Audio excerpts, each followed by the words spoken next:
Could a strange substance found by a southwest Arkansas man be part of a government test? Well, that's the question at the heart of a phenomenon called chemtrails, now getting widespread attention.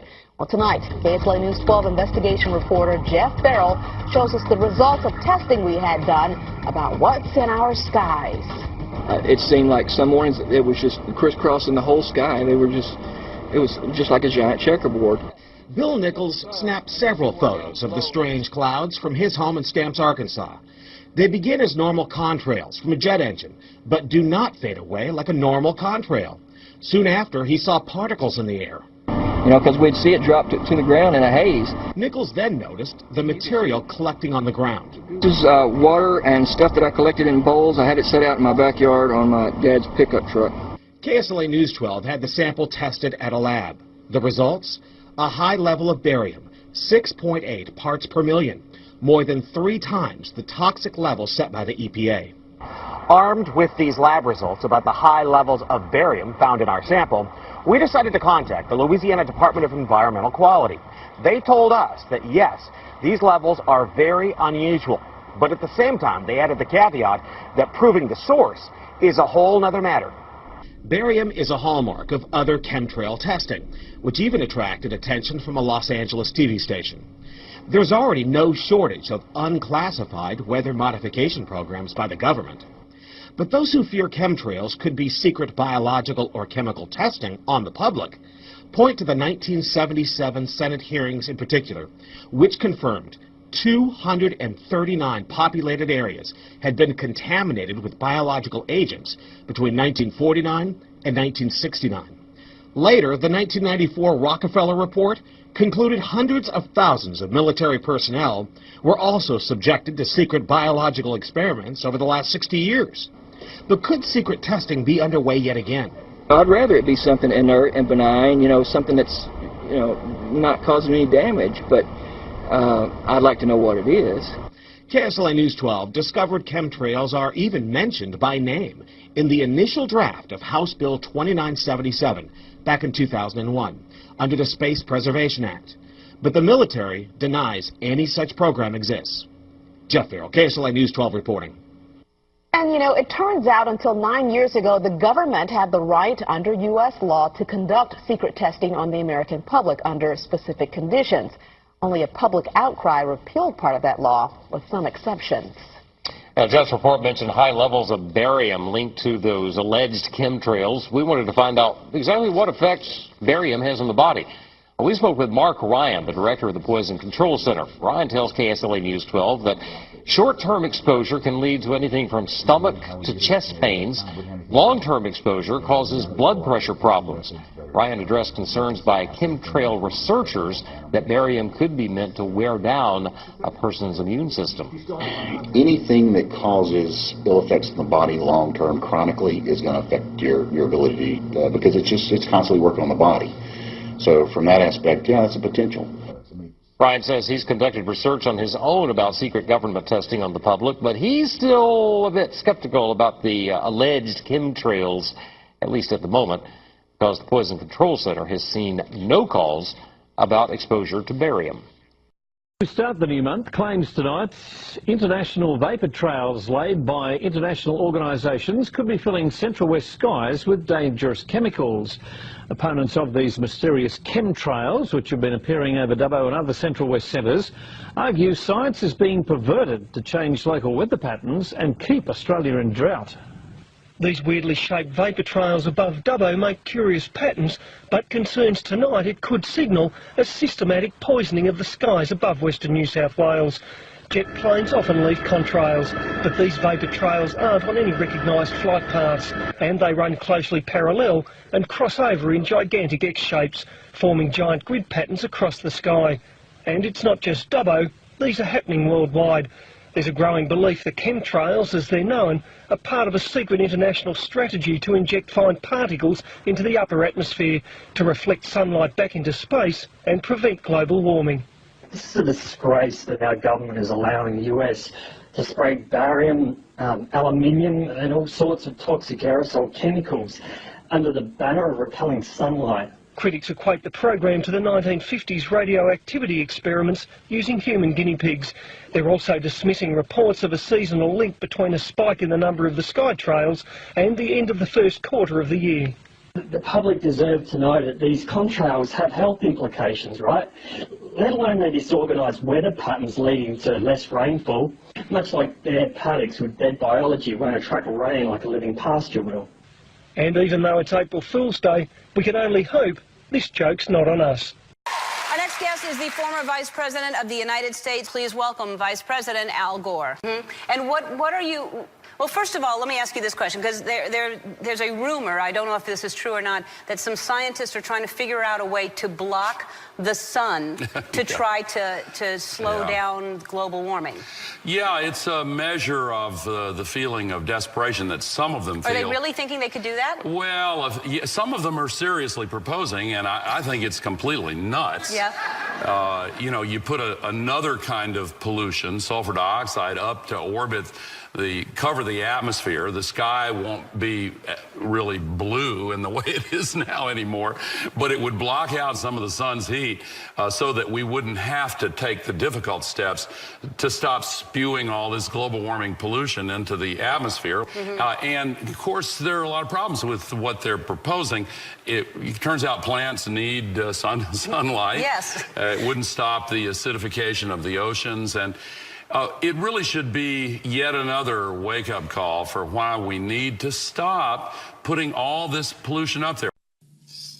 Another example is the array of technologies, often referred to collectively as geoengineering, that potentially could help reverse the warming effects of global climate change.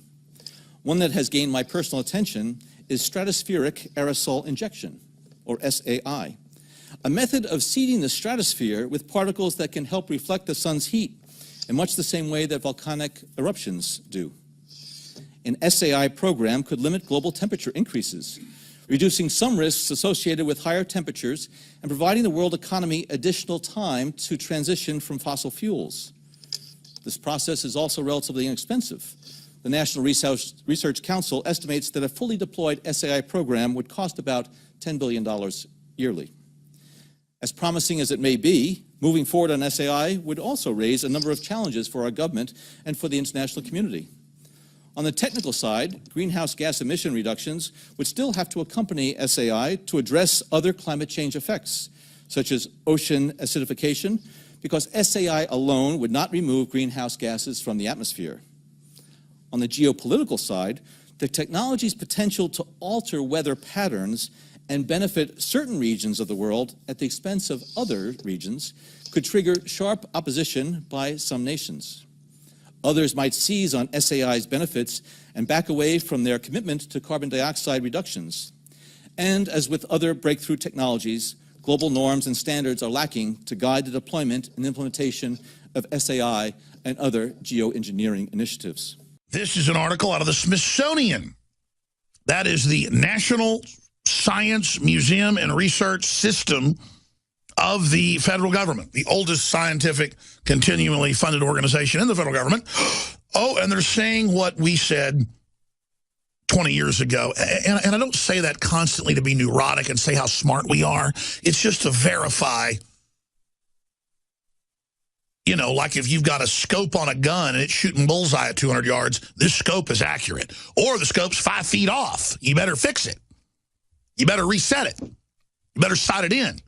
We're really dead on, and it's scary how dead on we are.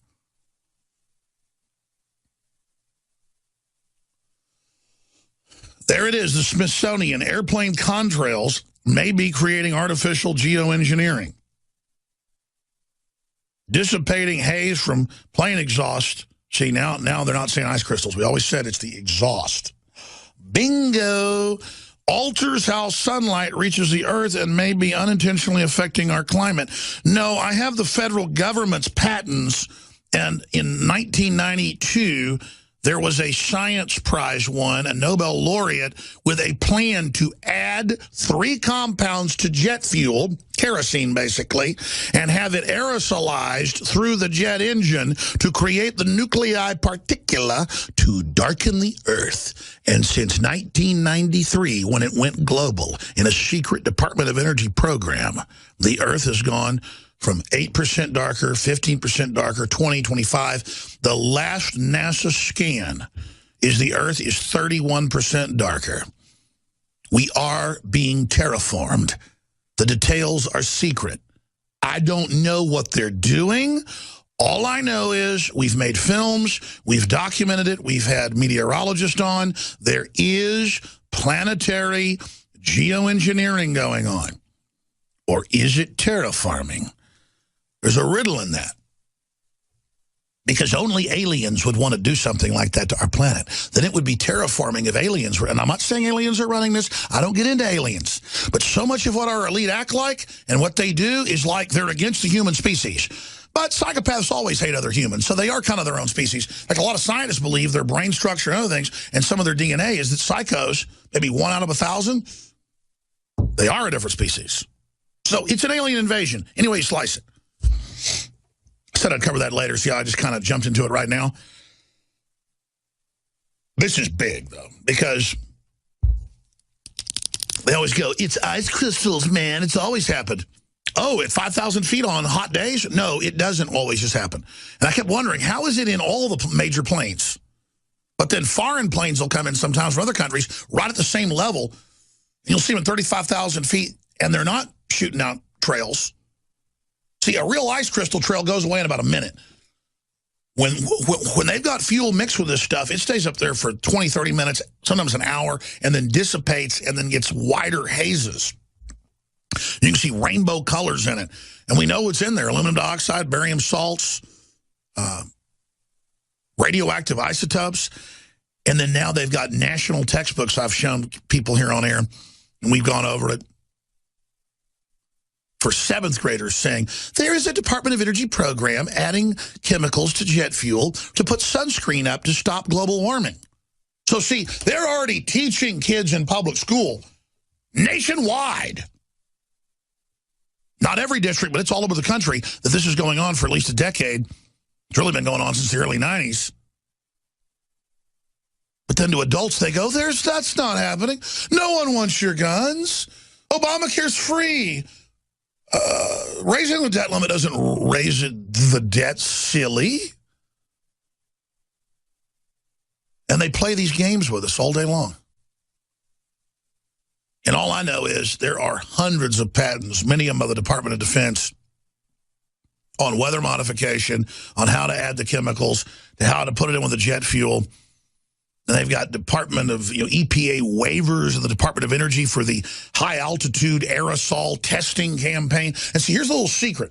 They call all this testing because you can't do human experimentation or environmental experimentation under the UN 1978 Weather Weapons Treaty. There's even a treaty.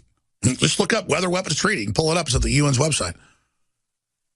You can't do it for war purposes, but you can do it for educational or research purposes. U.S. Code, Title 50, Chapter 32, subsection 1528, paragraph B. And people read that, they go, this bans in the U.S. Code secret experimentation.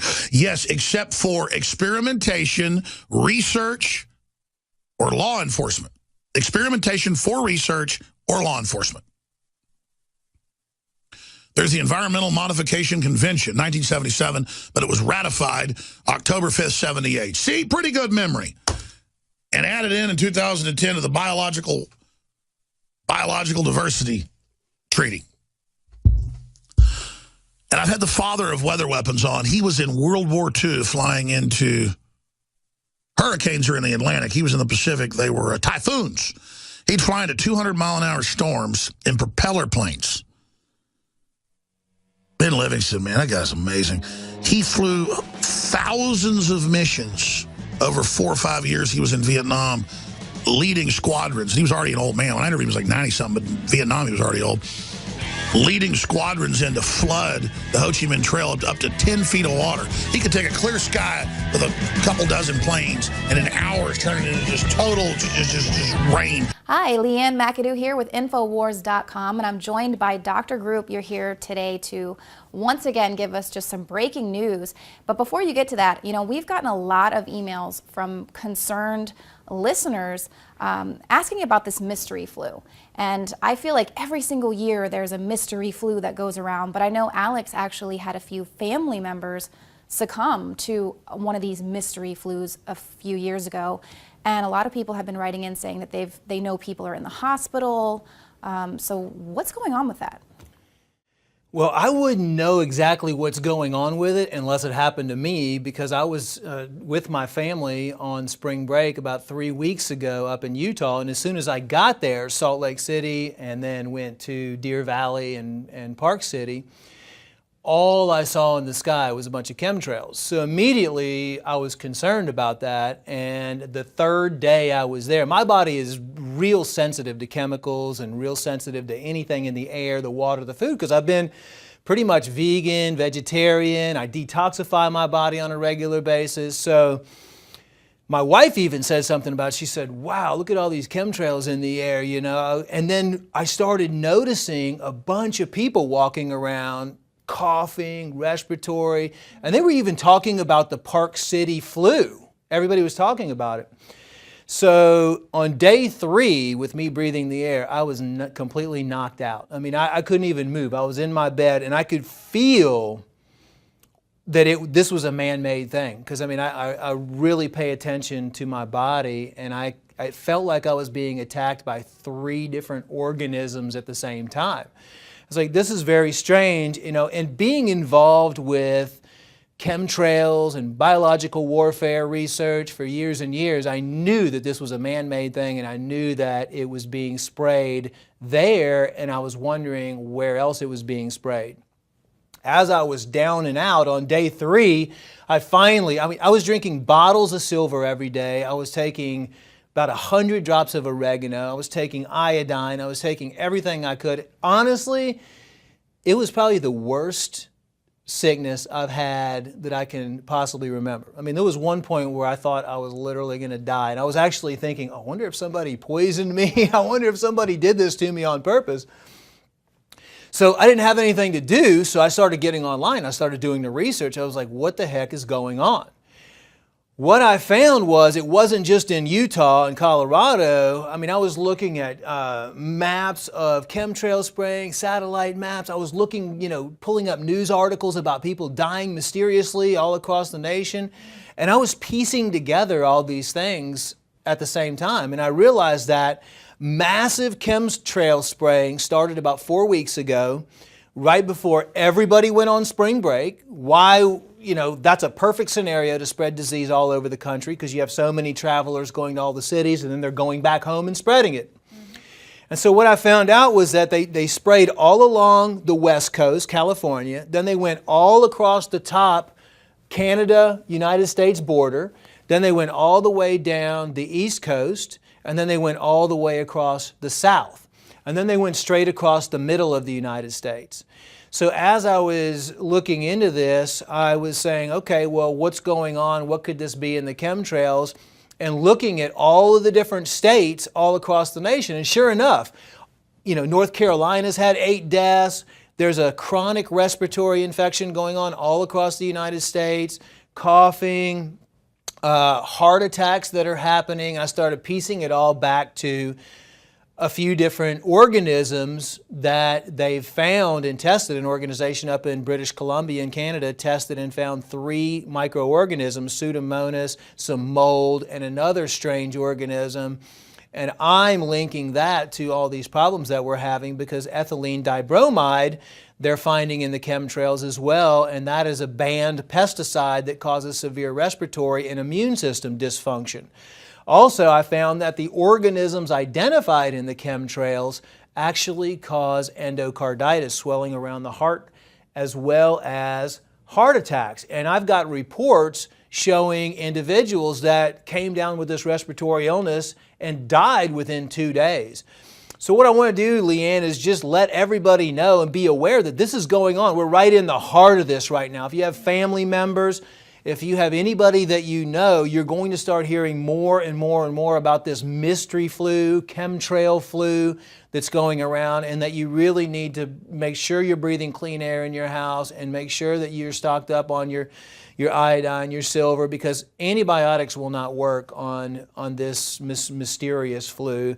And it's really affecting the children. They've even closed down hospitals from people entering because this is getting so bad. So I really want people to understand, hey, this is not just another flu bug. This was, in my opinion, I don't have proof, but I've done a lot of research over the last couple weeks. In my opinion, this was seeded, this was sprayed on us, and we're being used as guinea pigs right now for this, all these organisms that are affecting us all over the place, and mycoplasms. And these things get in the system and can be, some of them are scary. I looked up some of the organisms, and they were, commissioned by the U.S. military, patents and all this stuff. So just do your research and know that if you're coming down, look in the sky, look and see if there's a bunch of, chemtrails flying down on you. Protect yourself, wear a mask, whatever, but just have things in your medicine cabinet that can help build your immune system and help strengthen your immune system and help attack any of these organisms that you might be attacked by. Right, silver, iodine. I know for myself, whenever I do notice spraying in the sky, I always feel like I have really bad allergies that day, but it's only localized to that day. And thankfully they haven't really been doing that much here in Austin lately that I've seen. But now, what I've read a lot of stuff on this. Why would you think that they would be playing with this? From what I've seen people say, well, we have to do this because you can't even imagine how bad it would be as far as the climate change if we weren't secretly doing this. Well, the whole climate change issue that they've come up with, we know is a big scam. And what they're doing is, in my opinion, it's the spoken hub model, okay? Like they know, in the hub is the population control, the eugenics program, keep people controllable, keep people manageable, keep people from being aggressive, keep people from revolting against the government. It's the big control factor, and we are overpopulated, and so they're trying to control the population through different methods. So here's the population, and then you have toxins in the water, toxins in the food, toxins in the air, and you have all these things that are affecting people on a regular basis. With the chemtrails, it's a sinister plan, actually, because the more you look into it, what they're spraying is aluminum nanoparticles. Right. And the government has approved the use of hundreds of trillion tons of this stuff to be sprayed upon us. And what they're saying is, yes, it works for climate change because it creates a barrier in the sky and the sun reflects off of it. What happens, though, is it blocks the UVB rays. What do we need to live every day and to produce vitamin D? We need the UVB rays. Plants need the UVB rays. So what if you look at the big picture, what you're seeing is not only the aluminum nanoparticles that they're spraying, but there's been probably close to 50 biological organisms that have been identified. There's been DNA from sheep blood and all human blood identified in chemtrails. Whatever they can find up there to say, how can we block this? It's a sinister plan, I think, to destroy. What's happening with a lot of it is it's destroying the soil. So it's not only keeping people sick, keeping people dumbed down, causing massive illness, which they can bank off of because all the doctor's visits, and then they're going to be able to sell vaccinations. But recent research has shown that some of these organisms that are getting inside your system and some of these metals that accumulate in your system can actually be controlled through cell phone towers and through frequencies. So they can actually, alter what's going on inside your body. And if you look into the history of setting up all these cell phone systems and you look into the history of HAARP technology controlling the weather, to me, that's so scary when you look at frequencies, because you can't see it, feel it, hear it, taste it, nothing. All these towers everywhere, and really not, what are they going to? There's always that low-level hum going on.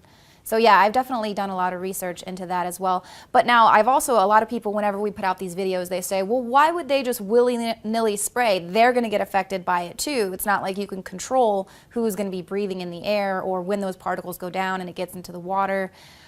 I mean, what are we dealing with here? Do they just know, let's stay indoors today? Do they have some type of anti-venom? I mean, how does that work? There's very, very, very few of the elite, Club of Rome, Illuminati individuals that know about these things, and they do have anti-serums and all that stuff available. As far as, senators, legislators, those guys are so low on the totem pole, they're just puppets. They don't really care about them. I mean, really, they just care about the unique, group of the individuals that are trying to control and depopulate and implement the eugenics programs and stuff like that. So, yeah, a lot of we've looked into the reason why there's not a lot of chemtrail spraying in the Houston area, and people say, well, that's because Bush family lives there and stuff like that. So I think in some of the areas where you do have high level globalists, you're not going to see those cities being heavily sprayed. So there's a lot of different factors that go into that, but there's thousands of deaths, and not only that, they know that you're going to be on antibiotics. A bunch of people are going to run in for antibiotics. A bunch of people are going to run in for flu shots. That's the scary thing with the flu shots and the vaccinations too, with these mycoplasms and these little organisms that can be controlled by frequencies. I think one of the biggest attacks that we're going to have, and that we have had, is going to be in the future through controlling your mind, controlling your cells, controlling the water in your system by emitting harmful frequencies. Yeah, that's actually something that we're going to be talking about on the news. They've already got that. They're controlling mice right now with that mechanism. So you're absolutely right. This is something that a lot of people are concerned with these EMF frequencies and the smart meters and just this whole smart society that we're building. We are definitely, we need to keep our eyes on what they are spraying in the skies. Well, thank you so much. And for everyone out there, just go ahead and take care of yourselves and your families and make sure you're stocked up on everything that's going to be helping you out in these times.